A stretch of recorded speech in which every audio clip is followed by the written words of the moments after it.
අපි හැමෝටම බෑ කවදා හරි දවසක මෙතන ස්ටේජ් එකට ඇවිල්ලා කතා කරන්න.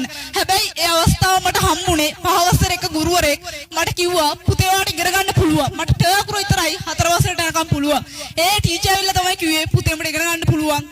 යාළුවෝ විශ්වාස කරන්න එපා. එදා මට ඉගෙන ගන්න බැරි ඕපදූප කතා කර කර ආතල් එකේ ඉන්න දුන්නේ ඒ යාළුවෝ. අද නැහැ ඒ කවුරුත් මාත් එක්ක අද නැහැ. ඕලේ දවස්වල හිටපු සමහර යාළුවෝ අහක බලන් යන්නේ මේක ෆේල් වෙයි කියලා හිතන් හිටියේ. අද මම මෙහෙම කතා කරයි කියලා ඕලෙල් මගේ ඉස්කෝලේ ගිහිල්ලා ඇහුවොත් කවුරුත් කියන්නේ මම කතා කරයි කියලා. ඉතින් වෙනස් වෙන්න. මගේ පවුලේ මම ටිකක් කියන්නම් සර්. ටිකක් වෙලා ඉර කවන්නේ.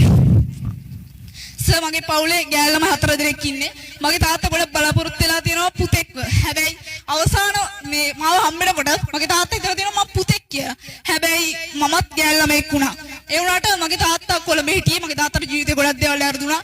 එයාට තිබ්බ හැමදේම නැති වෙලා ගියා. හැබැයි එයාද ගොඩක් සතුටු වෙනවා. අපි 4 දෙනාම ඉගෙන ඉන්නේ. මගේ අක්කලා දෙන්නෙක් කැම්පස් යන්න ඉන්නවා. එක්කෙනෙක් කැම්පස් ගිහලා ඉවරයි. ඉතින් සයන්ස් කරේ දෙන්නම. ඉතින් ඒ හැමෝම අද හොඳට ඉගෙනගෙන තියෙනවා. සමහර තාත්තලා ඉන්නවා අවුරුදු 18 වෙනකොට මේ ගාමට් එකට දාලා ළමයින්ගෙන් හම්බ කරගෙන කන. හැබැයි මගේ තාත්තට මොන දේ නැතත් අද ෆුට්සයිකල් එකක් මගේ තාත්තට නැහැ. පයින් යන්නේ.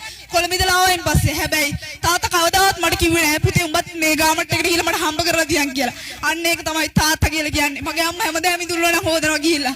මම ඇත්තට කුඹුරු වැඩ කරනවා. මම ලැජ්ජ නැහැ කියන්න. මම 10 වසරේ 11 වසරේ ඉන්නකොට ගොඩක් නංගිල මල්ලා 11 වසරේ බාලිවෙන් පස්සේ ගිහිල්ලා මේ කෝස් කරා. හැබැයි මං කරේ නෑ. මම බඩේ හිටේලා මට මේ පන්ති යන්න අඳුන් ටිකක් ගත්තේ. එච්චර දුප්පත් කියලා කියනවා නෙමෙයි හරිද? මගේ අම්මා තාත්තට සල්ලි තියෙනවා මට රෙදි අරන් දෙන්න. ඒනකොට මම දැක්ක මගේ අම්මා තාත්තා දුක් විඳිනවා.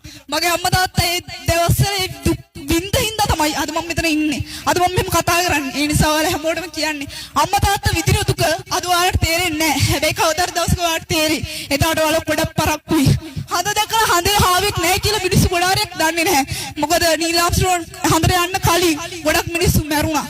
අන්න ඒ වගේ තමයි අපි ඉගෙන ගන්න ඕන කාලේ ඉගෙන ගත්තේ නැති වුණොත් කවදාවත් අපිට ආයේ මේ හඳ අල්ලන්නත් බෑ. ඒ හඳේ ඉන්න හාවෙක්ද නැත්ද කියලා අඳුර ගන්නත් බෑ. ඒ නිසා මගේ තාත්තා කුඹුරු ගණන් දන්නේ නැහැ. මම තාත්තා එක දවසක් ගිහිල්ලා මේ හරි ලස්සන කතාවක් මගේ තාත්තා මට දැනුණා. මගේ තාත්තා වීරයෙක් කියලා ඉතුරු දවසක් මගේ තාත්තයි මායි කුඹුරේට ගිහිල්ලා නියර රහින්න යන්නේ. එතකොට තාත්තා කිව්වා මට තේරෙන්නේ නැහැ නැත්තම රහින්න. ඒ වුණාට මම කොහොම හරි ඉගෙන ගන්නම්. මොකද මම කොළඹ හිටියේ මම මේ දේවල් දන්නේ නැහැ කියලා.